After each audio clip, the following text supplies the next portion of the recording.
You're kicking it with G on your favorite station. The perfect station. 92 KELZ, the only station with new music, new artists, new sound. We are back.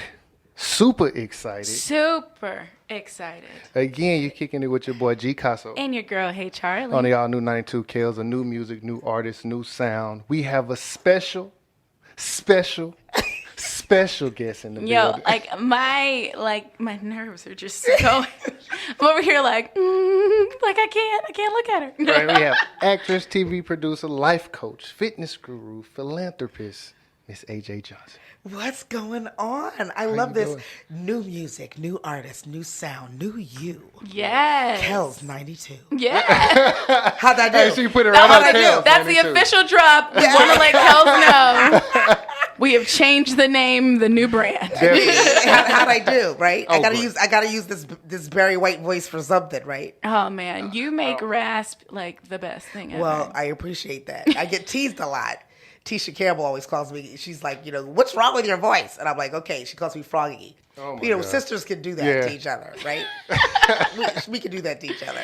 Oh my God. She calls me Froggy. I call her Forehead. It's just love. Hey, that's love right there. It's You love. can't That's beat deep love. that. It's you love. can't beat that. And It's the fact love. that everybody knows their forehead, it makes it even more better. That is an iconic forehead, and we can't even lie. Right. She's like, why are you bringing up bullshit? I'm like, I love it. So before we get into all the amazing things, I mean, most people know who you are, but we don't know who you are. Tell us a little bit about yourself. Kind of give us a background on how you got to the place that you're at now. I just love that you said that because when I meet people and I introduce myself and I say, hi, I'm AJ, and they go, I know who you are. I say, no, you know my work, but you don't know me. Yeah. And so I love that you said that. I mean, how far back do you want to go? I feel like I'm a regular. I feel like I'm a regular girl from small town Fairhaven, New Jersey, that was not afraid to dream.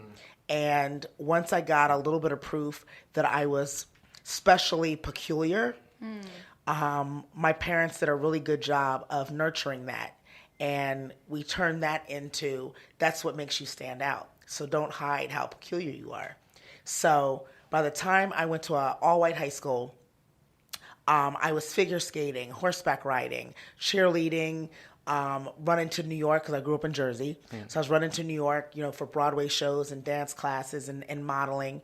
And my family is highly academic. So the performing arts was not a choice in career. It was like to have fun. Yeah. So, going to school was like mandatory. Like you finish high school, you go away to college.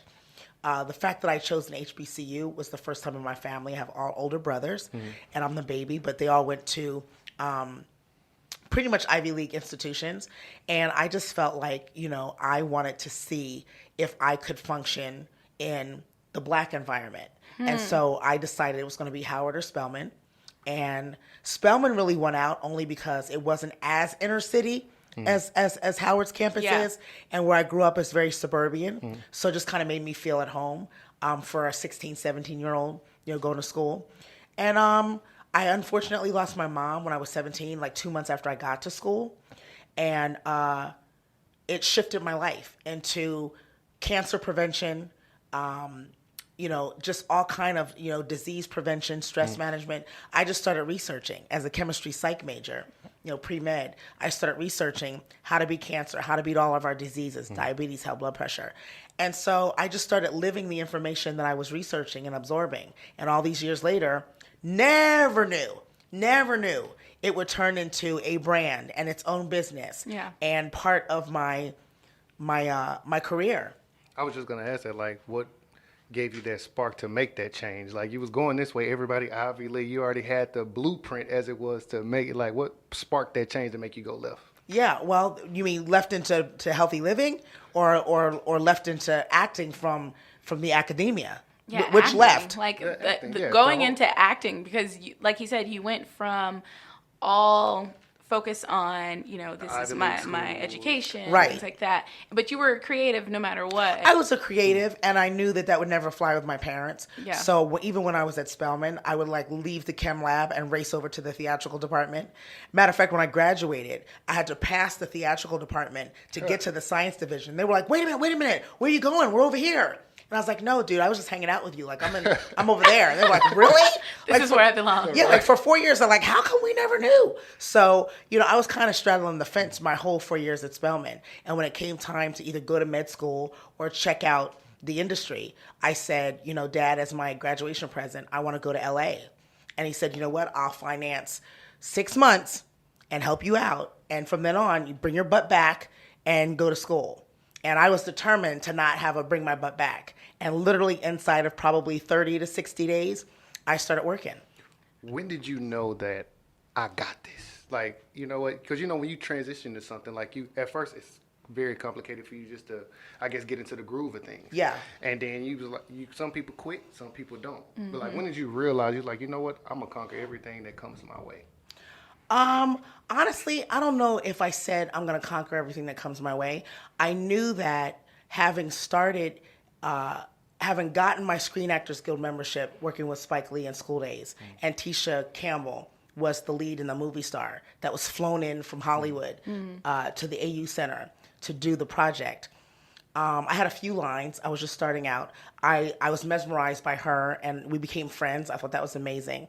And then by the time I moved to LA, I was doing a lot of things. I did In Living Color as a fly girl. I choreographed it. I did a lot of music videos. But when I landed the co-lead with her in House Party, I knew then that it was just a matter of me learning the game and playing the game my way, because I knew that I had something else I was bringing to the table, which was a business sense from my education. Yeah. It wasn't just my artistry. Yeah. And so the fact that so quickly I could land a starring role in a feature film next to somebody who used to be a short time ago, the lead in a film, and I was primarily a 2-line person in the film, I knew then, I think I can do this.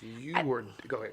I was going to say, I think you approach, and this is just what we've been able to see outside looking in from your career, you approach everything with such vigor. Like, everything is like, if this is not my last chance, I'm going to make it seem like it is. Yeah. And I'm happy that you mentioned that you were a fly girl, because to be very honest, that was School Days, everything else, yes. But like, seeing you as a fly girl, even like J-Lo and stuff like that really did a lot to me as a dancer. Yeah. So I just want to let you know, like, man, like the approach that you took with that, I was like, oh, you don't know that you just sparked a whole like movement for the girls that were growing up and that watched it. So like, thank you for that. I gotta also say, again, coming from Spelman, at that time in Atlanta, the brown skin girl was like the thing. Just, man. And so between my father having all these amazing terms of endearment for me, sweet chocolate chip and caramel and sweeter than my coffee. Like, every morning I would wake up and just be showered by this first man of my life with all of these terms of endearment, because I was brown and delicious. And then I get to Spelman and I get the same kind of response. I'm Miss Freshman 3 weeks after I get there. Oh, wow. So I got the same response. So all that to say, by the time I got to Hollywood, the fact is, I entered Hollywood where they were looking for the brown skin girl, the fun brown skin girl. Yeah. I didn't know that. It just, the fact that I happened to be that is what balanced my career and who I was.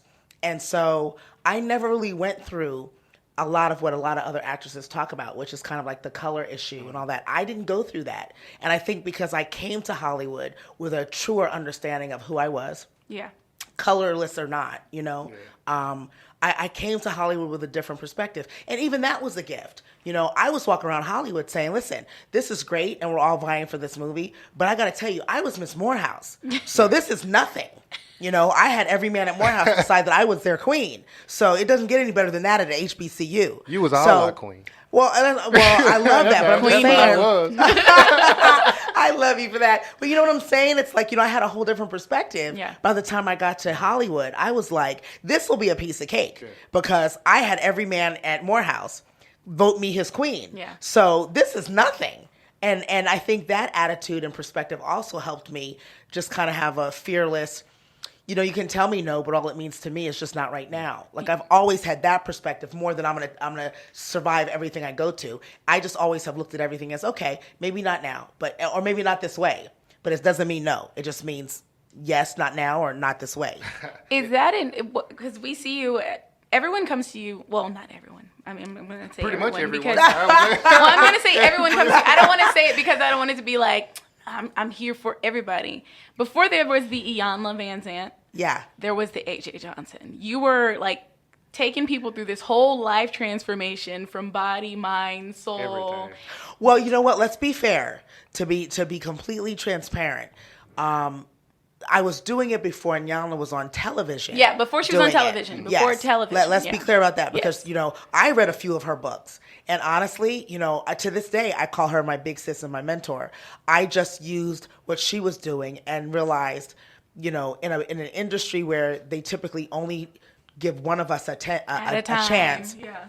I started to look for how can my presentation of healthy living be different than hers. And that's another reason why I tied fitness to it. Yeah. I try not to be called a fitness trainer or a fitness guru. I'm a lifestyle coach that just also happens to deal with the mind, body, and spirit.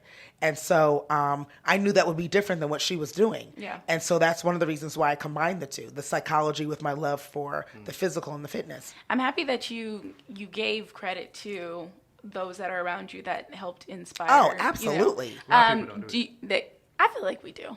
I mean, we do, but I'm talking about for as most people. People don't like to really. Everybody's always me. You know what I mean? They forget about the latter steps. I feel like that's a lot. I mean, I feel like that maybe in this generation, there's like an outlier. There are a few outliers who try to make, some efforts to come together. But when it comes to your environment, because you're talking about new year, new you. Mm-hmm. How important is it to surround yourself with that kind of environment? It's crucial. I think, if anyone is not going into a new year excited about all that they're going to do, not that's possible, not that they hope to do, but all that they have planned it out, they see the vision, they have the steps to attain the goal, and they're excited about just when it's going to happen. If you don't have that perspective of the new year, then there's a lot of new that's necessary. And what a lot of people try to do is claim the new with a lot of old in their life. Old relationships, old thoughts, old vocabulary, old behaviors. And that's where new year, new you came from. My birthday's right at the beginning of the year. So I've always done a reboot myself. Yeah. And, when I got on Instagram, I started sharing it. And then the response was like, oh my God, are you going to do it again next year? You're going to do it again? And I didn't realize it was so effective. And so I started doing workshops and eventually, retreats to push the new year, new you. But I also learned in the last year, probably what it's going to turn into, because it continues to grow, is it's not really a New Year's thing. It's a birthday thing, which is true for me. So whenever your birthday is, that's when you want to do a new year, new you, because that's your personal new year. Yeah. Yeah, it's your personal new year, So I'm excited. I hope to take the New Year, New You retreat to Ghana, Africa. That's my dream at this point. I didn't get a chance to do it last year, so I came back to the States and did one February 1st in LA.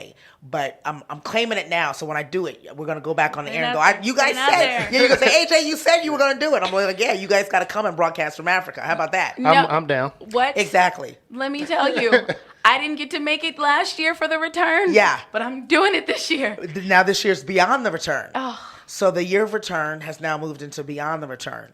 And since I did get to be blessed in returning several times, I was in Ghana 8 times last year and working with the Ghana Tourism Authority, the President's Office, and now I've partnered with the U.S. Embassy in Ghana. So I'm on my way back this month, actually, to do some projects with them. So Beyond the Return is once you return, what do you do beyond that? Like, you get your initial transformation, you get your experience of the motherland if you've never been, or if you go back, to celebrate the 400-year transatlantic slave trade anniversary of it, and now to celebrate that you're back, that you made it back. Then what do you do? And that's what Beyond the Return is. What are we going to do beyond your return? And so I'm going to be designing some programs with the U.S. Embassy. And I'm so excited because that's huge. That is very huge. That's huge. And how about, I'm not really that political, but I'm learning how huge that is. Like the U.S. is the #1 country around the world. So any U.S. embassy anywhere tops wherever you are. Yeah. I'm learning that on my way back to Ghana with the U.S. Embassy. I'm learning that. So I'm really excited. How important is it for everybody to experience the civilization for us in Ghana and Africa? I think it is as crucial as learning how to add and subtract because it is a staple that we missed because we're African American. Yep. You know, it's a staple that we missed, and I don't think we missing that staple in our lives, there's so much about ourselves we don't know. Yeah. And that's why, you know, what you're watching in me is I'm just so blown away as I learn more and more about myself and us as a people that we're never going to learn in conversation. We're never going to learn in our history books. It's what you learn when you go and you talk to the natives and you put your feet in the water where the ancestors died and you go into the slave castles to experience, you know, all of that. I mean, as much as I talk about it, I'm still not doing the experience any justice because you have to have your own experience. And because I feel so strongly about it, I created the Bridge to Better, which is the organization where I'm going to try to take as many people as I can, or at least invite people to come back to Ghana when I'm there. And to give them the experience that I had and introduce them to a lot of my friends and people that are there. And, you know, we'll go shop, you know, just everything. Just introduce them to the food and the fashion and the culture and the spirit and ancestral living. And it's just, there's so much that we just don't know. And we think, oh, it's too far, it's too expensive, it's too inconvenient. It's so much cheaper to fly to Ghana than it is anywhere else. Well, I mean, those tickets. Well, yeah, I mean, you know. I looked. I love that you looked. I love that you looked. I just feel like I could go on and on and on about so much that is so crucial to us into learning who we are that we just don't know. Like, you know, what I've been talking about lately, because a lot of people have noticed that I changed my name. And so to learn the power in our names that we were stripped of when our ancestors were brought to the United States, and we were then renamed after our slave owners. So we're named in West Africa, at least, based on the day that your soul was brought into the universe. So the day that you're born is how you're named. I'm Akua because I was born on a Wednesday. And when you say Akua in Ghana, it's like a crowd of Wednesday born comes around you. Wow. I'm Wednesday born too. I'm Wednesday born too. Oh yeah. So that's one level of identification and connection. And then your middle to last name is what the elders name you, or the queen mothers of the region that you associate with. It's what they name you based on your personal characteristics. Wow. And so, you know, if we were born in Africa, we wouldn't leave the house for 7 days because they would watch us, they would play with us, they would taste test us, see our endurance to pain, see how we react to sweet, to sour. Wow. They do this with newborns. That's a whole different look right. At things. To name you. You don't get your name for 7 days because they want to see who you are. And then they name you after an ancestor. That is true conscious living. And I feel like we wouldn't have to, if after the slave, you know, after slavery, if there would have been that understanding of identity and belonging to something, we wouldn't have to fight to show our identity. Exactly. That's what I'm saying. Like, you know, Ochrabia is my other name. Akua Ochrabia is my full African name. And I was named after a pioneering queen who happens to be the great-great-grandmother of an existing queen mother in Ghana. And she explained to me that she was naming me after her great-great-great-grandmother because the characteristics of my personality that she had seen, my strength, my endurance, my tenacity, my take no for an answer, my stubbornness, my physicality, and my pioneering spirit. She said, that's what it took for that queen to reign. And so I want to name you after her. Now, that was enough. But when I move around Ghana and my name is circulating because no one else has named that. So even when I tell people my name, you know, they're like, oh my gosh, Nana Akua, which is Queen Akua. They know who it is. They know where I'm from. So remember, our names were also kind of like our navigation system that we also got stripped of. So we know where you're from. You know where you're from by the name. Yeah, I feel so lost right now. Right. I know. Like, I'm sitting here going like, I'm done. And that's like a breakfast conversation. If you can imagine staying for 7 to 10 days, all you'll learn every day, all day. But it pains me to hear an African American brother say, "I feel lost because I don't know it," and I know you do, and I know you do too, because I know from sharing all this, I didn't know any of this. I'm spouting knowledge from me going over there. So I was like you and blown away as I'm hearing this and learning this. And for me, I couldn't learn it as truth and come back to the U.S. and go, well, that was fun. You know what I mean?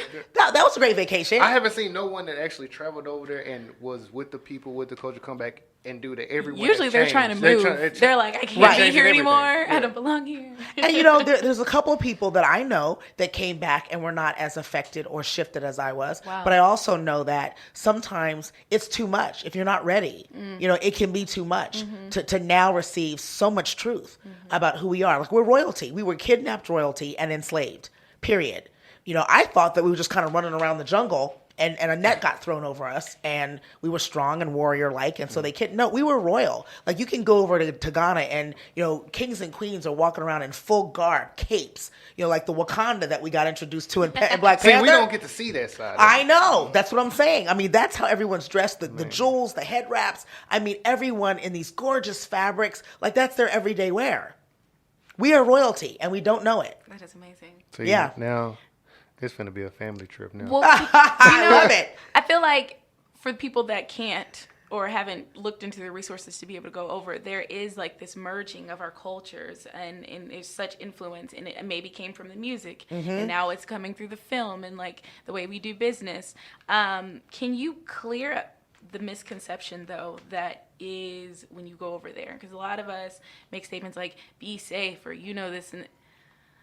Can you clear up that misconception? Because a lot of people that go over there say it's a safe, loving place to be. Well, I mean, listen, there's reason to be cautious anywhere we go. I mean, there's areas in Houston that you would tell me, oh, you're going over there, be safe. There's areas in LA that I would say, oh, really, you're going over there, be safe. So yes, there's areas everywhere where you may want to say, well, if you go there, be safe. But in terms of just going to Africa, going to Ghana at least, there's a lot of Africa I haven't explored yet, but going to Ghana, I have never felt safer. I have never felt more loved. I've never felt more celebrated by a masses. I've never felt more respected by the men. I've never felt more genuine, authentic support and sisterhood from women. Wow. I'm actually getting less comfortable here and more comfortable there the more that I travel back and forth. And that's true. Like, that's just, I can't wait to go because I feel like I'm buying my time here with the American way of doing things compared to, the music. There's music everywhere. Everybody's dancing. The kids are dancing. The elders are dancing. It really is who we are. We just dance all the time. That's who we are as a people. For no reason, for big reason, just dancing in the street. Just jubilation and joy all the time. The music. I grew up taking African dance and listening to African drum beats, which is cool. But I never knew that African drumming was a form of communication. So the patterns are different there. The intensity is different. And you can feel it. Like, of course, it's musical, but it's not just a groove. It's like it's in your soul. You just feel it. And that's why everybody starts going and moving. It's amazing. It's amazing. And I don't know how anyone has that experience and doesn't feel changed. Yeah. Definitely, because how you explained it, I'm changed right now. And I'm sitting here going, take me back. Well, I want you to be, even if you don't do it now, I want you to Google if you don't know the day you were born. Do you guys know the day that you were born? Not the actual date. Right. Do you? No. Isn't that crazy that even as Americans, we don't even know this? So you can Google it. Google your birthday and say what day was your birth date. And it'll come up. The day of the week? The day of the week. Oh, I was born on Friday. Oh, you know you're born on Friday. I'm a Friday one. I don't know which. Okay, so what you can do right now is go on your phone, go to Google, We're gonna look and this Google Ghanaian name for female born on Friday. Okay. And you'll find it. And, I just love, of course, the complete renaming ceremony. I was born on a Friday, too. You were born on a Friday, too? Isn't that crazy? Afia. And what is yours? Did you look it up? It's different for male. Oh, Kofi. Kofi. Like Kofi Annan? Kofi Annan. You know who that is, right? Kofi Annan? I'm bad with names. You don't know who Kofi is? Google Kofi Annan. Ooh, Because you're going to learn something about yourself before I even leave this room. And you're welcome before you even find it. See, Amen. This was what I was ready for. I was ready for this zone. Yeah. I was ready for it. And you thought the AJ zone was just fitness, right? But his name makes a lot of sense. Well, that's what I'm saying. So can you imagine you meet Kofi Annan? Yes. And say, I'm Kofi too. Yes. And he says, and you embrace as two men of African descent. And it Did genuinely you Google? makes sense. Kofi? Yeah, ANNAN or something like that. Yeah. Okay. It should pop up when you put in Kofi. Yes. Did it come up? He did pop up. Yeah. And it makes a lot of sense for his characteristic and how he is, especially when it comes to business and how he is with people. It makes so much sense. Yeah. See, this is just also now we could see now. I need this to go is transcending. Now you talking like that. Now I really need to go. Now I need to see. What? Yeah, that's what I'm saying. It's like you would meet men of that stature and other men and start to see where there's no accident that I was born on a Friday and possess these characteristics. Like even natives will say, oh yeah, you're an Akuya. And I say, like, what does that mean? And they say strong, spirited, opinionated, smart. My wife is a queen, and you're just like her. So it's like there's no accident in terms of when your soul. Well, that's what they believe. There's no accident in terms of when your soul decided to come into the universe, and there's a reason why you were designated divinely, and by the ancestors to enter the universe on that day. Wow. So are you planning to do? Look at your eyes. Your eyes. He's like, I'm done. He's in the sunken place. Because I'm just like, for her to come in and say this, and then for you to say the characteristics, knowing everything, like I trust your judgment. For you to say it and then to go be like, yo, this. Yeah, is no, it. It makes a lot of sense. I need to go see what's going on. I even love the fact that you're both here and you're both born on Friday. This is why we work so well together. Clearly. We have a crazy balance between the both of us. We could be like fire and ice, but when it comes to business and like the way we see humanity. And see what they'd say in Ghana is that this is completely on purpose. So the ancestors have aligned this. They did. Well, follow me. Because we tried to fight it. Attach yourself and stay stuck. Yeah. So being that you are a part of working with the U.S. Embassy, what can we expect moving forward as far as 2020 and Definitely. moving forward? In terms of my work in Ghana? Work in Ghana, even here in Hollywood. Yeah, I'm proud to say in terms of Ghana, I don't know what's coming forward because I couldn't have predicted what's already happening. Yeah. I met with the U.S. Embassy the early part of January, and I was asking, like, what did they want to do this year? What kind of projects did they have? And when I learned that there were some unfinished works that they had, I made some suggestions there in the room, never thinking that not even 60 days later, I was going to go back for a month to actually design the projects that I suggested and help implement them, all in the name of bridging, African Americans with Africa. Yes. And that's pretty much what I can say now. But what I don't know what's going to happen in Beyond the Return. But if 2019 was any indication of what's going to happen for me in Ghana now that I've established myself and growing, I have friends. I've been all over the news there. I actually did some newscasting while I was there. I mean, when we talk about, I claimed it was going to be open door season for me, and I was going to walk through any door God gave me. Yes. And that was last year. Now I feel like I'm in overflow season. And so I'm just trying to manage. Yeah, I'm just trying to manage. Yes. We just said that. I'm talking about it's flowing. This is perfect. Yeah. So that's in Ghana. I've got a nice surprise for you guys. What? So keep watching Love and Hip Hop Miami and see if you recognize anybody. Uh-oh. Stop. I got to a point now where I like to say it because I love the response. Everybody's like, wait, what? Oh, yeah. Didn't see that one coming I know you didn't. I know you did. Open door season. See, you gotta stay open.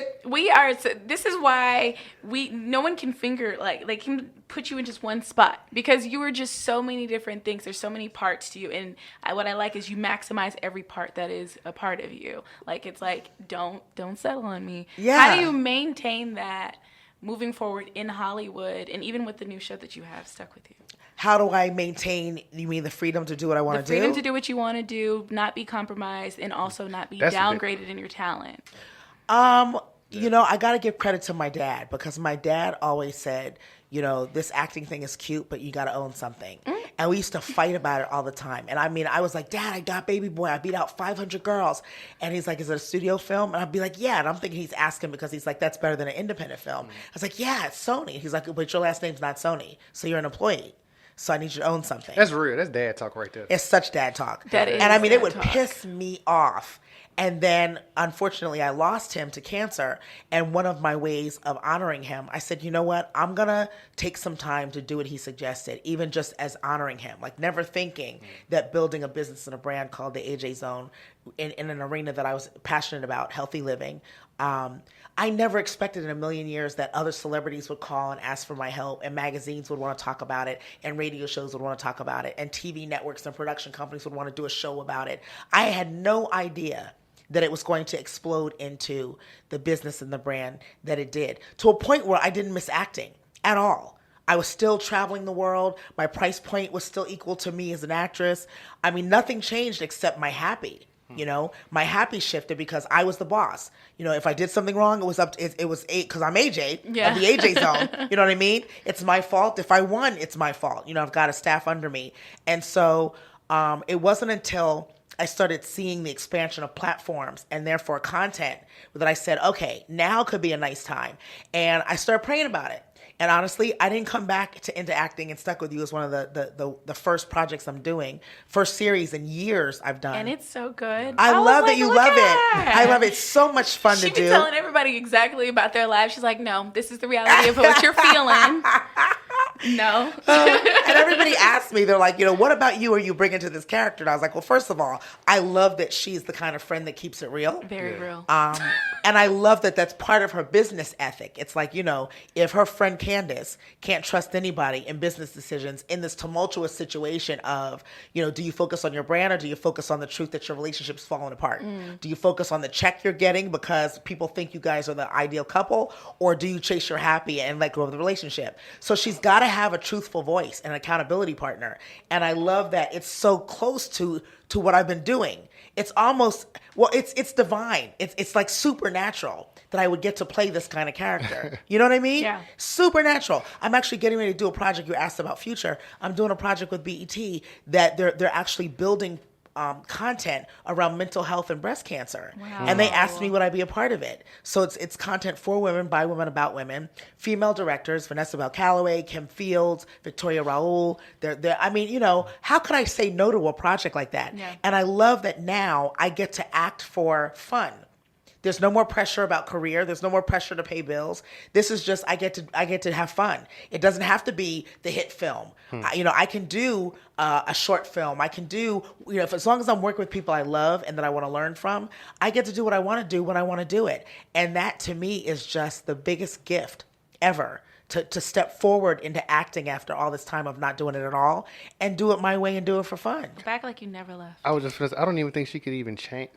Nobody could even change your perspective because after reading and look, everybody's like, okay, she's coming. You guys like, AJ's here, get right. Right? Everybody. That's literally, that's why your name has so much meaning, because it makes sense to like the character that you have and how you are and how people react to you. Like when I get to watch like little snippets and follow you on, social media, and I see how people have like this acknowledgement and reverence for like just even the advice on living. Yeah. They're like, no, but you come at it from, no, I care about you, so let's get it together. Oh, absolutely. Listen, I grew up in the C's, SEAS, the C's of sisterhood. You can't go to Spelman College where it's nothing but women, and the whole foundation is, we hand selected 2,000 women out of 40,000 applicants to try to build into Women to Change the World. When you realize that you were hand selected to be one of those, it's a great responsibility as well as a moment of pride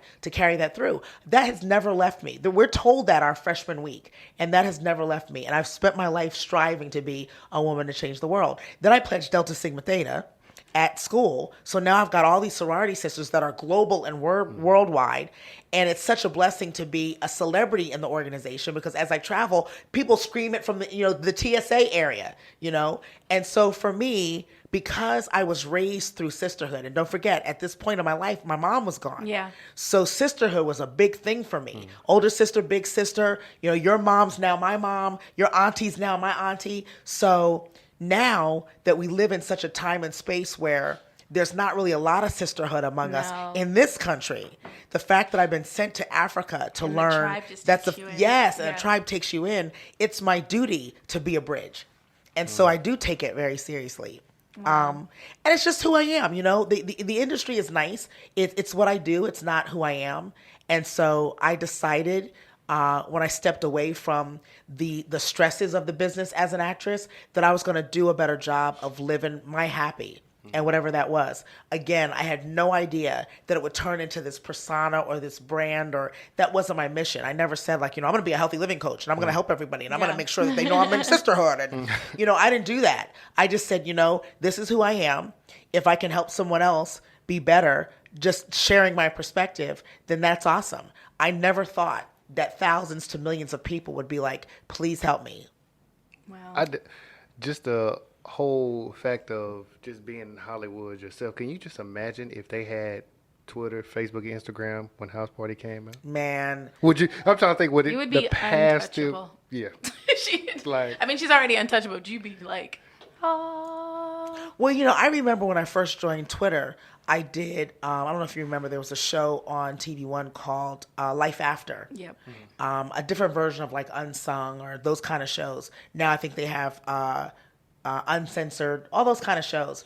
And I did one, it was Life After Baby Boy, because everybody was like, she disappeared. Like, what happened? Where'd you go? And so I told my story. And you can actually, I think you can find the link on YouTube. I don't know, but I have it. I have the link of the show. It was in 2012. And I was so nervous when it came time for it to air because I had been so private and so living in my own world that now was the chance I had to tell the world where I was and what I had been doing. But I didn't want the criticism. I had done such a good job of moving away from outside validation that I was like, I don't want to do anything that makes me feel like I'm back to a point of I need the outside validation. Yeah. And so this was the thing. I was like, I'll do it. I want to share what I'm doing and who I am, but I don't want to watch it because I don't want to, I don't want the response. And so I had just joined Twitter like before that. And at the time, TV One was saying, we want you to live tweet. And I said, okay. So they were even teaching me, like, this is how long ago it was. They were teaching me what live tweeting was. And after the first episode aired, it was like 7 p.m. on the East Coast and then 10 p.m. You know how that works. Yeah. The 7 p.m. episode aired. And all of a sudden, all I heard was ding, ding, ding, ding, ding, ding, ding. And I'm just talking. I'm on the phone. I had a little watch party. I'm eating cheese and crackers. And my phone is just nonstop. Ding, ding, ding, ding. And so finally, one of my friends said, that's your Twitter blowing up, right? And I was like, what do you mean? And she said, that's people following you. Like that's what that is. By 8:30, the website had crashed. Oh, wow. And my website builder was like, where are you? And I was like, I'm at my watch party. Like, I'm with my friends.